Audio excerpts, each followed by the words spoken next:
We'll wrap Todd Akin up a little bit, although he's been wrapped up for us a little bit. But to talk about the fact that there are people that want him out of the race from within the Republican Party, which is telling that strategically they want him. This is a really important race for control of the Senate. Couldn't care less about Todd Akin. They want to beat Claire McCaskill. But here is Sean Hannity urging his little buddy on.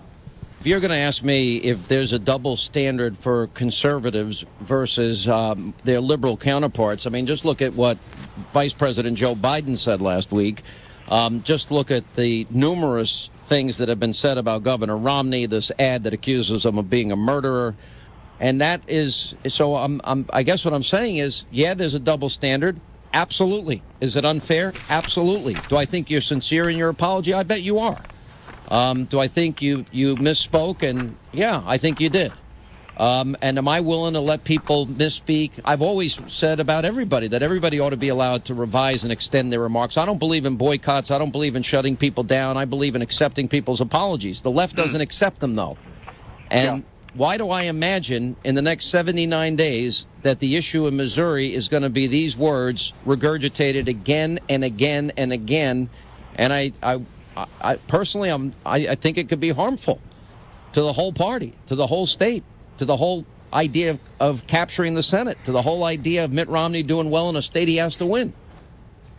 There it is, capturing the Senate. Couldn't care less what Todd Akin had to say about women, about abortion, about making up medical facts. Doesn't matter. Democrats don't accept apologies anyway. 79 days till the election. We've got to capture the Senate. Right. He really got to it. First of all, the kind, gentle Sean Hannity was, they won't accept an apology. I don't believe in it. This is a guy who will take any opportunity to pillory anyone. Right. And even the picture we have up of Sean Hannity, he looks, hey, I'd vote for that guy. Well coiffed in a sweater. Right. That's Put his that whole picture deal. back up. Where's the Sean Hannity picture that we just had up there? All-American looking guy. Yeah, all-American looking guy. But then he eventually gets to evil. Yeah, look at that. Well, he's got his polo shirt on and a goofy grin, and that's his whole thing. That's his whole thing. But then when you listen to him speak, it's like having your head held underwater. Right, exactly.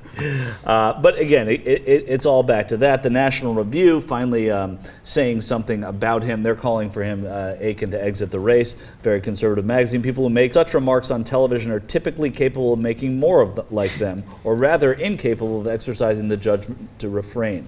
We suspect that the same lack of judgment will cause Akin to blow past tomorrow evening's deadline for him to leave the race and allow the Republicans to select a better nominee.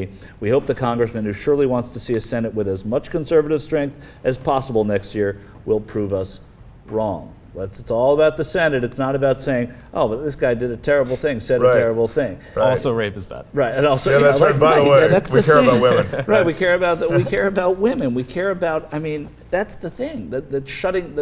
Somebody said the woman's body shuts down when being raped, so they won't get pregnant. I mean, that's what people should be reacting to, and they say, well, it might cause us to lose the Senate. And listen, I'm not innocent of this either. I want to stay in the race because I want Claire McCaskill to win too.